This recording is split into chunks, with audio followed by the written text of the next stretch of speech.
오늘 말씀은 요한복음 10장 1절에서 10절까지의 말씀입니다. 신약성경 163쪽 요한복음 10장 1절에서 10절까지의 말씀을 함께 합독하시겠습니다. 내가 진실로 진실로 너희에게 이르노니 문을 통하여 양의 우리에 들어가지 아니하고 다른 데로 넘어가는 자는 절도며 강도요 문으로 들어가는 이는 양의 목자라. 문지기는 그를 위하여 문을 열고 양은 그의 음성을 듣나니 그가 자기 양의 이름을 각각 불러 인도하여 내느니라. 자기 양을 다 내놓은 후에 앞서 가면 양들이 그의 음성을 아는 고로 따라오되 타인의 음성은 알지 못하는 고로 타인을 따르지 아니하고 도리어 도망하느니라. 예수께서 이 비유로 그들에게 말씀하셨으나 그들은 그가 하신 말씀이 무엇인지 알지 못하느니라. 그러므로 예수께서 다시 이르시되 내가 진실로 진실로 너희에게 말하노니 나는 양의 문이라. 나보다 먼저 온 자는 다 절도요 강도니 양들이 듣지 아니하였느니라. 내가 문이니 누구든지 나로 말미암아 들어가면 구원을 받고 또는 들어가며 나오며 꼴을 얻으리라. 도둑이 오는 것은 도둑질하고 죽이고 멸망시키려는 것뿐이요 내가 온 것은 양으로 생명을 얻게 하고 더 풍성히 얻게 하려는 것이라. 아멘. 할렐루야. 오늘은 양의 문 예수 그리스도, 유일한 문 예수 그리스도라는 제목을 가지고 함께 은혜를 나누도록 하겠습니다. 어렸을 때 아마 여러분들도 그런 이야기들을 많이 들어보시고 있었을 텐데 아마도 저도 그런 얘기를 어렸을 때 이제 아버님으로부터 많이 얘기를 들었습니다. 문지방을 밟지 마라. 그러면 문지방을 밟으면 뭐가 나간다고 얘기합니까? 복이 나간다고 보통 이렇게 말씀들을 많이 하셨죠. 그래서 이제 복이 나가는 이유는 이제 복이 나가는 이유는 무엇일까? 그건 잘 모르겠습니다만 왠지 모르게 이제 문지방을 밟으면 복이 나간다 그런 이야기들을 많이 했던 것 같습니다. 그렇게 생각해 보면 문은 여러 가지 역할을 하는 거라고 생각이 듭니다. 가장 중요한 그 역할 중에 하나는 뭐냐면 서로 다른 두 세계를 이렇게 연결시켜주는 그런 것이 바로 이 그 문의 역할이 아닌가라는 생각을 합니다. 그런데 이 문이 있다는 것은 이렇게 서로 다른 세계가 존재한다는 것을 의미하죠. 문이 있으면 안과 밖이 정해지게 되고 또 모든 것들이 이렇게 다르게 구분되지 않습니까? 방이 되기도 하고 거실이 되기도 하고 이런 식으로 다 집이 되기도 하고 마당이 되기도 하고 이런 모든 세계가 이게 두 세계가 분리가 되는 것이 이 문의 역할이기도 하고 또 이 문이라는 것은 그와 마찬가지로 그 두 개의 다른 세계를 연결시켜주는 통로가 되기도 한다는 것을 우리가 생각할 수 있습니다. 그러니까 결국에는 이 문이라는 것은 구분도 되어지지만 연결시켜주는 통로가 되어주는 아주 대단히 좀 이상한 존재가 바로 어떻게 보면은 이 문이라고 볼 수가 있습니다. 예수님께서는 자신을 가리켜 오늘 본문 말씀에서 뭐라고 말씀하시냐면 내가 양의 문이다라고 말씀하시는 것을 보게 됩니다. 그냥 문이 아니라 누구의 문이라고 얘기합니까? 양의 문이다. 그러니까 양들이 오고 가는 이 통로가 바로 예수님이시다라고 얘기하는 겁니다. 지금 방금 말씀드린 것처럼 이 문에 대한 특징을 한번 생각해 보면 예수님이 양의 문이라고 하시는 것은 이런 의미가 될 겁니다. 양의 문이신 예수님을 통과해서 예수님 안으로 들어오면 예수님과 함께 있는 삶이 되지만 그 예수님을 통과해서 밖으로 나가 있으면 예수님 밖에 있는 삶이 되는 것이고요. 또 두 세상의 존재가 있지만 분명히 예수님이라는 문을 통해서만 이 두 세상의 문이 이렇게 통과될 수 있기 때문에 세상에 있었던 어떤 양들이 예수님 품 안으로 들어올 수 있는 것도 누구밖에 안 된다는 겁니까? 오직 예수님으로밖에 이루어질 수 없다는 것을 예수님이 아주 적절한 비유로 우리에게 말씀해 주신 것이라고 볼 수가 있습니다. 그러니까 결국에는 오직 예수 그리스도를만을 통해서 만이 이 양들이 꼴을 먹을 수 있고 음성을 들을 수 있고 또 평안한 삶을 살 수 있고 보호를 받을 수 있고 모든 것들이 예수님 안에 들어올 수 있는 것이 바로 주님의 문이라고 양의 문이라고 말씀하고 계시는 것이죠. 예수님이 아닌 다른 문은 없다고 분명하게 예수님은 못박아 말씀합니다. 그래서 예수님이 아닌 그 어떤 것들도 강도고 절도라고 주님은 분명히 말씀합니다. 왜냐하면 이 모든 양들은 다 주인이 있다는 것이죠. 다 누구의 주인이라는 겁니까? 바로 이 양의 문이신 예수님이, 하나님이 모든 것들이 다 소유를 갖고 계시는 거기 때문에 그 양의 문, 그 문을 통하지 않으면 들어오는 것들은 모두가 다 절도며 강도라고 분명히 말하고 있는 것입니다. 사랑하는 여러분, 예수님이 하나님 나라의 유일한 길이요 진리요 생명이 되심을 여러분 믿으시길 바랍니다. 예수 그리스도를 통하지 않고는 그 어떤 것도 안식을 누릴 수가 없고, 그 어떤 것도 우리가 기적을 바랄 수가 없고, 그 어떤 것도 우리에게 은혜를 베푸실 존재가 없다는 것입니다. 오직 예수 그리스도만이 저와 여러분의 생명의 문이 되시는 줄로 여러분 믿으시길 바랍니다. 그래서 만약에 저와 여러분에게 유일한 분이 있다면 그 유일한 분은 누구입니까? 바로 예수 그리스도라는 것입니다. 자, 그런데 한 가지 한번 생각해 봐야 할 것이 있습니다. 문은 여러분 그 어떤 존재일까요? 문을 이렇게 지나가다 보면 우리가 아까 전에 말씀드린 것처럼 문지방을 밟을 때도 있고, 뭐 일부러 막 밟을 때도 있지만 뭐 밟지 않을 때도 있겠지만, 이 문을 통과한다는 것은 결국엔 문을 밟고 지나간다는 의미를 갖고 있습니다. 문을 통과한다는 것은 결국에는 문을 이렇게 지나가야 하는 거기 때문에, 넘어가야 하는 거기 때문에 의미상으로는 뭐 단지 그 문을 딱 밟고 지나가진 않는다 할지라도 그것을 밟고 넘어가는 의미가 있는 것이죠. 그렇기 때문에 어떻게 보면은 예수님께서 문이 된다는 것은 어떻게 보면은 그 세계, 그러니까 하나님의 나라 안으로, 하나님의 세계 안으로 우리가 세상에 살다가 우리가 보호받을 수 없는 세상, 그리고 또 정말로 우리에게 너무나 힘겨운 삶을 살아가게 하는 죄악된 세상 속에서 하나님의 나라를 우리로 들어가게 하는 그 문을 통과하는 예수님의 문을 통과하려면 반드시 예수님을 밟고 지나가야 한다는 의미도 갖고 있습니다. 자, 그러면 밟고 지나간다는 의미는 어떤 것일까요? 여러분 그 엔도 슈사쿠라는 분의 침묵이라는 소설이 있습니다. 여기에 보면은 기찌지로라는 어떤 그 사람이 나오는데, 이 사람이 어떤 캐릭터냐 하면 그 계속해서 배교를 합니다. 계속해서 배교를 해요. 결국에는 이제 뭐 배교했다가 다시 돌아왔다가 배교했다가 다시 돌아왔다가 계속 이제 그런 그 캐릭터로 나오게 되는데, 그와 함께 이제 신앙생활을 했던 사람이 누구냐면 로드리고라는 신부가 있습니다.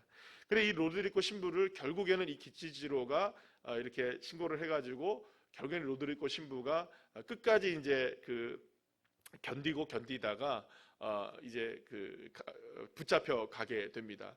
그리고 나서 이제 성화를 밟는 이제 배교를 해라 하니까 결국엔 끝까지 이제 버티고 있는 겁니다. 끝까지 버티고 이제 로드리고 신부가 있었는데, 그때 이제 그 차가운 감옥 속에서 갇혀 있을 때 계속해서 하나님 앞에 기도합니다. 이 신부가 기도를 하는데도 하나님이 음성이 없으세요. 그래서 이제 제목이 침묵처럼 하나님이 계속 침묵하시는 그런 장면이 계속 흐르게 됩니다. 그래서 이제 너무나 이제 답답한 이 로드리고 신부는 이렇게 계속 기도하다가 울부짖게 됩니다. 그때 바로 하나님 도대체 왜 이렇게 침묵하시냐고, 왜 이렇게 침묵하시느냐고. 결국에는 이제 그 배교를 할 수밖에 없는 그런 상황이 이제 있었기 때문이죠. 그때 바로 하나님의 음성이 이 로드리고 신부에게 이게 들려지게 되죠. 그러면서 이렇게 하나님이 그에게 말씀하십니다. 밟아라. 나는 밟히기 위해서 있다. 그러나 네가 밟는 그 발이 결코 편하지는 않을 것이다 라고 예수님이 그에게 찾아오셔서 말씀을 하시죠. 저는 이 장면을 보면서 굉장히 감동을 많이 받았습니다. 주님이 이 땅에 오신 이유가 무엇일까? 밟히기 위해서 오셨다라는 것이죠. 사랑하는 여러분, 주 예수님께서 이 땅에 밟히기 오셨다는 것은 무엇을 의미합니까? 이사야 53장 6절 말씀 우리 다 같이 한번 읽어보겠습니다. 우리는 다 양 같아서 그릇 행하여 각기 제 길로 갔거늘 여호와께서는 우리 모두의 죄악을 그에게 담당시키셨도다. 사랑하는 여러분, 예수님이 저와 여러분의 모든 짐을 짊어지시고 이 땅 가운데 오신 예수님이 저와 여러분의 죄를 모두가 용서하기 위해서 십자가에 못 박혀 죽으신 것입니다. 저와 여러분을 대신하여 밟히신 것입니다. 저와 여러분을 대신하여서 생명을 주시기 위해서, 우리의 모든 죄를 담당하시기 위해서 저와 여러분을 위하여 밟히신 분이 누구시냐? 바로 예수 그리스도이시라는 것입니다. 사랑하는 여러분, 예수님이 밟히기 위해 존재하시는 양의 문이라는 것을 여러분들 기억하시길 바랍니다. 오직 예수 그리스도를 통해서만, 그렇기 때문에 우리는 구원을 누릴 수가 있게 되는 것입니다. 세상 가운데 죄에 찌들어 사는 우리가 예수 그리스도의 문을 통하여 그 분이 밟히시고 찢기시고 상하시고 십자가의 죽으심으로 말미암아 저와 여러분이 생명 안으로 들어갈 수 있게 되는 것입니다. 저와 여러분을 구원하실 수 있는 유일한 분이신 예수 그리스도, 그분이 저와 여러분에게 은혜를 베풀어 주시는 줄로 믿으시길 바랍니다. 그렇기 때문에 우리는 분명하게 기억해야 하는 것이 있습니다.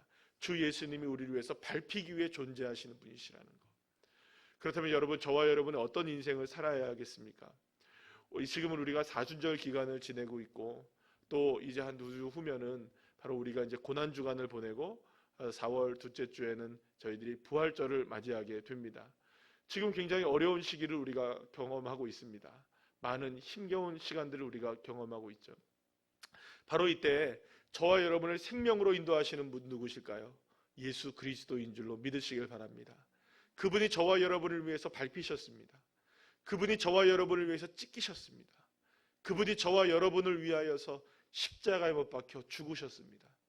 그 선명하신 십자가가 저와 여러분에게 오늘도 밝히 드러나고 있습니다. 그렇다면 저와 여러분이 누구를 통하여 살아야겠습니까?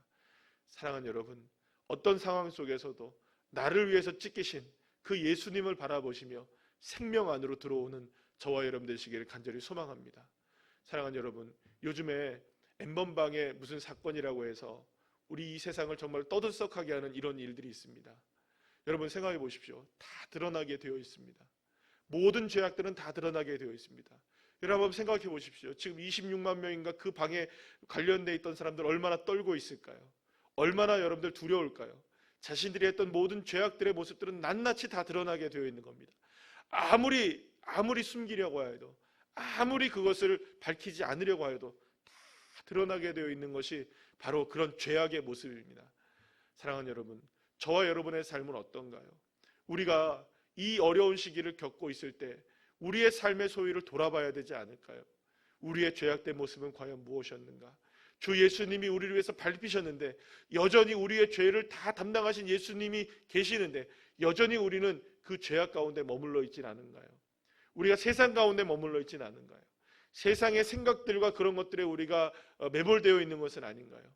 사랑하는 여러분, 저와 여러분이 주님이 함께 하신다는 것을 믿으시길 바랍니다.